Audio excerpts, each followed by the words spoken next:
Salut, ici c'est Rex Potam. Aujourd'hui, nous commençons une nouvelle série dédiée à la présentation des éléments de base de la composition musicale. Dans ce premier épisode, nous allons parler d'un des fondamentaux les plus répandus, donc les cadences.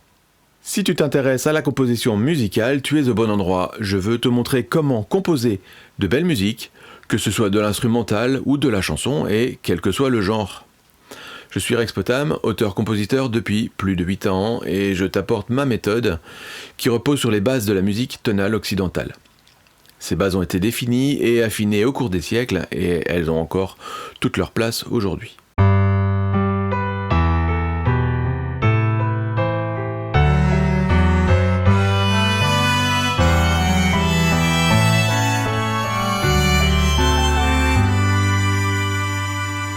Alors avant toute chose, et tu en as l'habitude, si cet épisode te plaît, n'oublie pas de t'abonner, d'activer la cloche et de commenter, ça m'aide pour le référencement de la chaîne.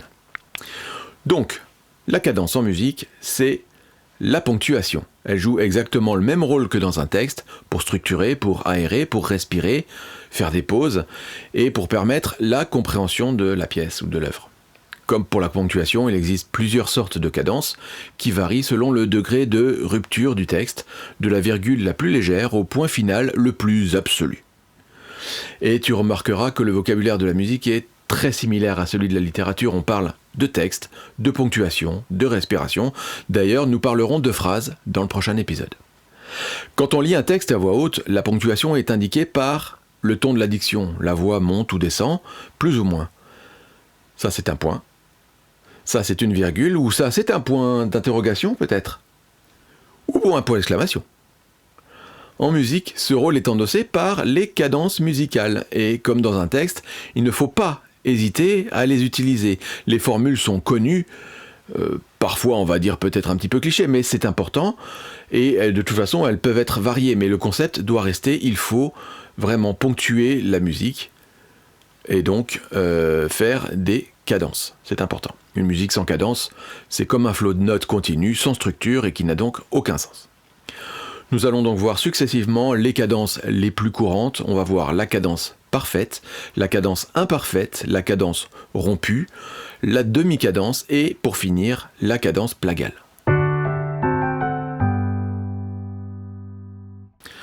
Alors, avant de parler des cadences, il faut faire quelques rappels sur les accords de la gamme. Donc, qu'est-ce qu'une gamme ? Une gamme, c'est un ensemble de notes, toutes avec un nom différent et ordonnées de façon croissante. Il y a généralement 7 notes, la plus connue est la gamme de Do majeur, Do, Ré, Mi, Fa, Sol, La, Si. Et ensuite on revient à Do, et donc voici cette gamme.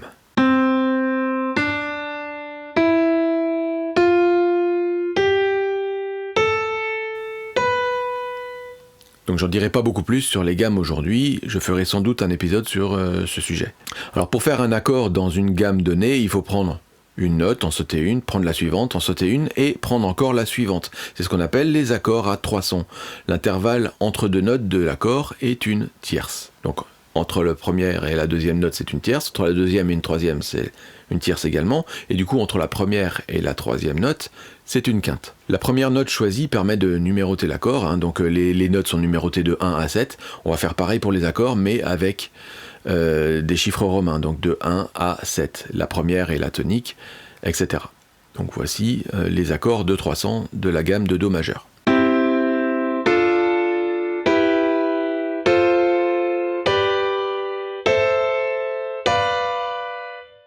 Alors du coup on peut faire des accords aussi de 4 sons qu'on appelle des accords de septième, voire plus. Donc je te donne là les accords de 4 sons, donc les septièmes qui sont quand même relativement utilisés.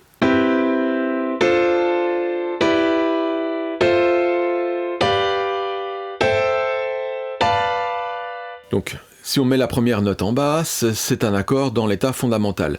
Si on met la deuxième note en bas, c'est un accord en premier renversement. Si on met la troisième note en bas, donc qui est à l'origine la plus haute, en bas, ça devient un accord en deuxième renversement. Si tu as des accords de septième, donc à 4 sons, tu peux également mettre la quatrième note en bas, ce sera un troisième renversement, etc. Donc ces accords posent la base de l'harmonie musicale et elles sont utilisées comme support à une mélodie. Donc du coup, je vais te donner un exemple. Je vais déjà te montrer une progression d'accords, sans la mélodie. Alors pour cet exemple, il y a une mesure en renversement, c'est la troisième mesure. Pour l'état des accords, seule la note la plus basse compte. Pour les autres, tu peux faire ce que tu veux, les mélanger dans l'ordre que tu veux. La plus importante, c'est celle du bas. C'est elle qui va donner l'état de l'accord. Donc je te propose d'écouter cette suite.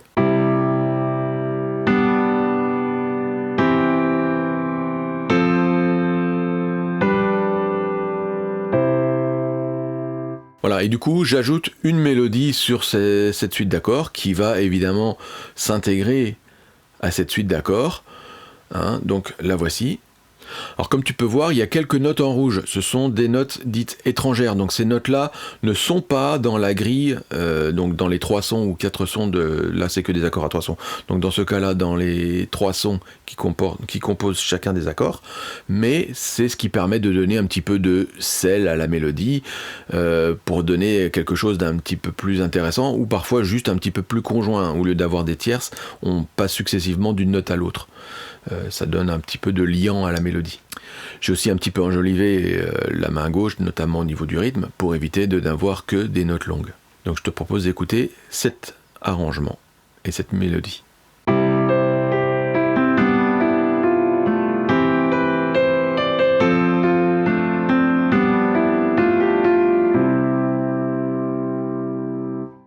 Donc maintenant que ces quelques rappels sont posés, nous allons pouvoir voir les cadences, qui sont donc des agencements d'accords spécifiques.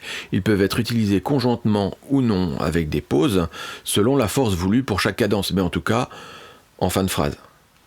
C'est pas parce qu'on voit une suite qui ressemble à une cadence en plein milieu d'une phrase que c'est une cadence. Ça suffit pas. C'est vraiment une ponctuation. Alors on commence par la plus classique, qui est donc la cadence parfaite. Donc c'est le point final de la phrase. Donc une partie du discours se termine, mais c'est pas forcément le point final, mais c'est quand même un point. Donc voici l'exemple. Donc je reprends la mélodie et l'harmonie que j'ai fait tout à l'heure. Ici, donc, on va regarder plus spécifiquement les mesures 5 et 6, qui sont donc les deux dernières mesures de cette musique. Alors, le schéma de cette cadence, c'est 5-1, donc avec le 1 à l'état fondamental. Tu vas voir pourquoi c'est important dans un instant. Donc, le 5, l'accord de 5e degré, donc Sol, Si, Ré, et l'accord 1 à l'état fondamental, donc Do avec le Do à la base, Do, Mi, Sol. Donc Do à la basse et Mi et Sol comme on veut au-dessus. Alors je te propose d'écouter déjà juste la cadence parfaite, un petit peu pour te familiariser avec cette cadence. Et du coup maintenant je te propose de l'écouter dans la musique que nous avons déjà composée, en faisant particulièrement attention donc aux deux dernières mesures qui sont la fin de cette phrase et qui sont donc la cadence parfaite de cette musique. Donc nous arrivons à un point final.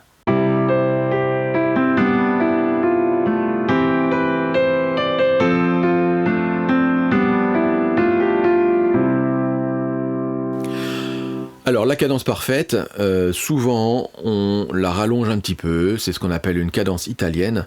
Avant le 5, on rajoute un accord de 4e degré, donc un accord ici en Do majeur c'est l'accord de Fa, Do, Ré, Mi, Fa.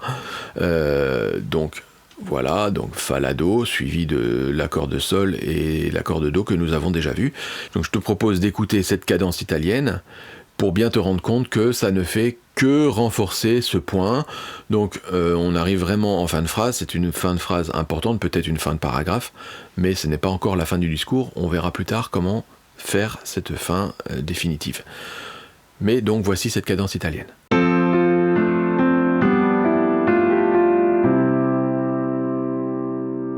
Alors on a vu la cadence parfaite, voici maintenant la cadence imparfaite. Elle est légèrement moins conclusive que la cadence parfaite. On considère un petit peu que c'est un point-virgule.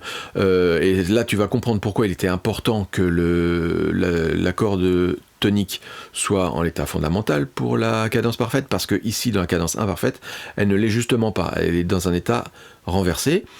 Généralement, le premier renversement, donc la tierce à la basse, le Mi, Pourquoi pas le deuxième renversement? On n'en parlera pas dans cette vidéo, mais très brièvement, c'est pas un accord stable du tout. C'est absolument pas conclusif. Donc pour l'instant, on va juste considérer l'accord de la tonique en premier renversement, donc le mi à la basse. Alors je te propose de revoir un petit peu la mélodie qu'on a écrite tout à l'heure. Alors pourquoi déjà on n'a pas des cadences n'importe où? Juste pour te mettre un petit peu ça en valeur, si tu regardes les mesures 2-3, on a bien un 5 puis un 1 en premier renversement, mais c'est pas une cadence. On est en plein milieu d'une phrase, ça n'est absolument rien, ce n'est pas une virgule, ce n'est pas, en tout cas la transition de la deuxième mesure vers la troisième mesure, ce n'est pas une cadence. En fait, il va falloir un petit peu modifier cette mélodie si tu veux avoir une cadence imparfaite, mais c'est ce que je vais faire. Donc du coup, je vais modifier la fin de cette phrase, donc qui était une cadence parfaite, et la voici en cadence imparfaite. Donc tu remarqueras que j'ai un petit peu modifié la mélodie, notamment j'ai évité de doubler la tierce parce que la tierce c'est ce qui donne la couleur à la musique et à l'harmonie, et du coup si tu doubles la tierce ça surligne un petit peu trop cette couleur, c'est pas forcément très agréable à l'oreille. Donc comme la tierce est déjà à la basse, le mi, je l'ai évité de la remettre à la mélodie. Donc je te propose d'écouter ça.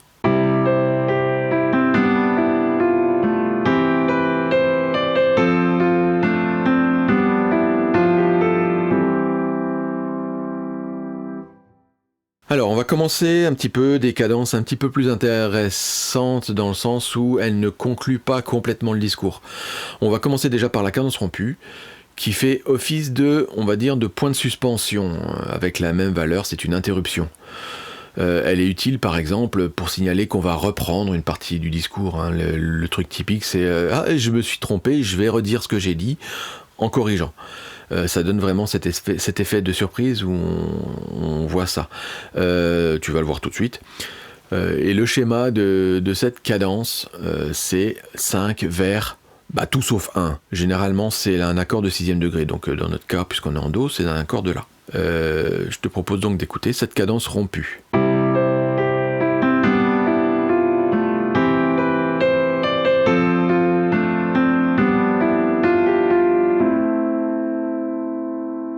Donc tu vois bien, du coup là il faut vraiment une suite. Et du coup je vais faire simple, je vais rejouer juste la fin en remettant ma cadence parfaite pour faire suivre.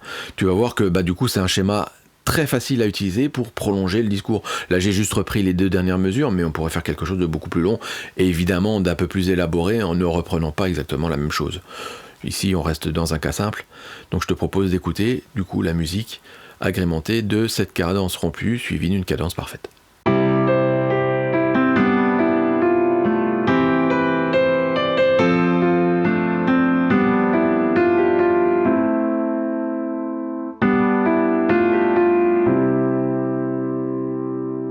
Ensuite, une deuxième cadence non conclusive, c'est la demi-cadence. La demi-cadence, c'est peut-être une des plus importantes en dehors de la cadence parfaite, c'est la virgule. Elle est instable, elle demande vraiment une suite. La phrase n'est pas terminée du tout.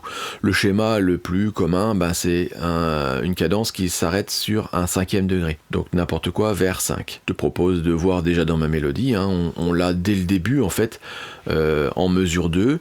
Le 5e degré, là, c'est une petite cadence, c'est vraiment une virgule. Et du coup, si tu écoutes juste les 2 premières mesures, tu vas voir qu'on s'attend vraiment à une suite.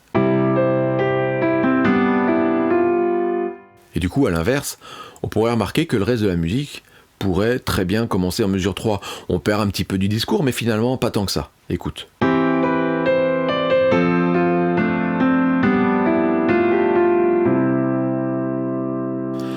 Voilà pour les cadences principales non conclusives. Et pour finir, comme il se doit, je vais terminer par la cadence plagale. Alors pourquoi je termine par elle et pourquoi comme il se doit? C'est parce que justement la cadence plagale, c'est le point final. C'est une façon classique de conclure une œuvre. On la verra typiquement dans une fin de symphonie au dernier mouvement.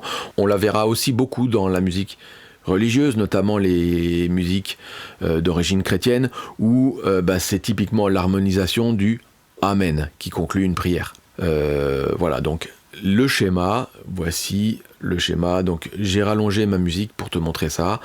Le schéma, c'est 4-1. Donc Fa, Do. Dans une œuvre un peu plus importante que ma petite phrase, il est fréquent de voir ça en fin d'œuvre avec déjà une succession de plusieurs fois le 5-1, donc qui est des fins de phrase, certainement de plus en plus rapprochées, voire en succession directe, 5-1, 5-1, 5-1, suivi de 4-1, qui vraiment pose la fin du discours. Donc du coup, je te propose d'écouter la musique que j'ai prolongée avec une cadence plagale.